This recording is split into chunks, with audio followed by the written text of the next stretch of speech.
নমস্কার, চেতনা চৈতন্যের আরো একটা ভিডিওতে আপনাদের সবাইকে স্বাগত। আজকে আমরা কথা বলবো ভাগ্য কি এই নিয়ে। আমাদের জীবনে যা ঘটে, আমরা যা পাই আর যা পাই না, সবকিছুই কি আগে থেকে নির্ধারণ করা থাকে? আমাদের ভাগ্য কি সত্যি জন্মের আগেই লেখা হয়ে যায়, নাকি আমাদের প্রতিটি সিদ্ধান্ত, প্রতিটি কাজই তৈরি করে আমাদের ভবিষ্যৎ? আজকে আমরা কথা বলবো খুব সহজ ভাষায় এই গভীর প্রশ্নটা নিয়ে। ভাগ্য কি আগে থেকেই নির্ধারিত, নাকি কর্মই আমাদের ভাগ্য গড়ে তোলে? মানুষের জীবনে সুখ, দুঃখ, সাফল্য, ব্যর্থতা সবসময় পাশাপাশি চলে। অনেক সময় আমরা ভাবি এটা আমার ভাগ্যে ছিল না, আবার কখনো বলি ভাগ্য ভালো ছিল বলেই পেয়ে গেলাম। কিন্তু শাস্ত্র আমাদের কি শেখায়? ভগবদ্গীতাতে বলা হয়েছে মানুষ নিজের কর্মের ফল নিজেই ভোগ করে।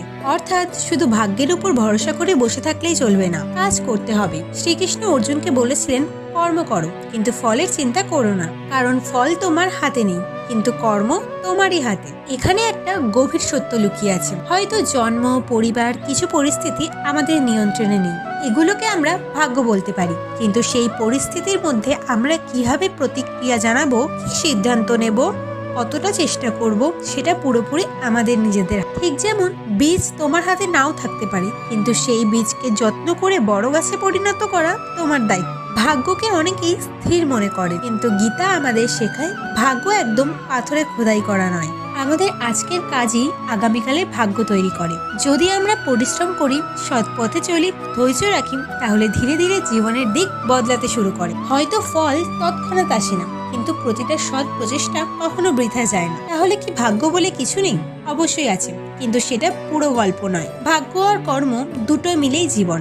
ধরো তুমি সমুদ্রের মাঝে একটি নৌকায় আছো, হাওয়ার দিকে তোমার নিয়ন্ত্রণ নেই, কিন্তু পাল কিভাবে মেলবে, কোন দিকে নৌকা চালাবে, সেটা তোমার সিদ্ধান্ত। জীবনের হাওয়া কখনো অনুকূলে কখনো প্রতিকূলে বয়ে যায়, কিন্তু দিক ঠিক করার শক্তি আমাদের মধ্যেই আছে। অনেক সময় আমরা ব্যর্থ হলে ভাগ্যকে দোষ, কিন্তু যদি একটু গভীরভাবে ভাবি, দেখব প্রতিটি ব্যর্থতার মধ্যেও শিক্ষা লুকিয়ে থাকে। সেই শিক্ষা গ্রহণ করে আবার উঠে দাঁড়ানোই প্রকৃতির শক্তি। শ্রীকৃষ্ণের শিক্ষা হলো নিজের কর্তব্য পালন করো নিষ্ঠার সাথে, ভয় বা সন্দেহ ছাড়াই, কারণ সৎ কর্মই একদিন সুন্দর ফল এনে দেয়। শেষে একটা কথা মনে রাখবে, ভাগ্য হয়তো শুরুটা নির্ধারণ করে, কিন্তু শেষটা নয়। শেষটা নির্ধারণ করে তোমার বিশ্বাস, তোমার পরিশ্রম আর তোমার মানসিক শক্তি। তাই নিজের জীবনের দায়িত্ব নিজের হাতে নাও, কর্ম করো, প্রার্থনা করো, ইতিবাচক থাকো, দেখবে জীবন ধীরে ধীরে বদলাচ্ছে। যদি এই আলোচনা তোমার মনে একটু হলেও আলো জ্বালাতে পারে, তাহলে কমেন্টে লিখে জানাও তুমি কি মনে করো, ভাগ্য বড় না কর্ম? তোমার মতামত জানার অপেক্ষায় থাকো।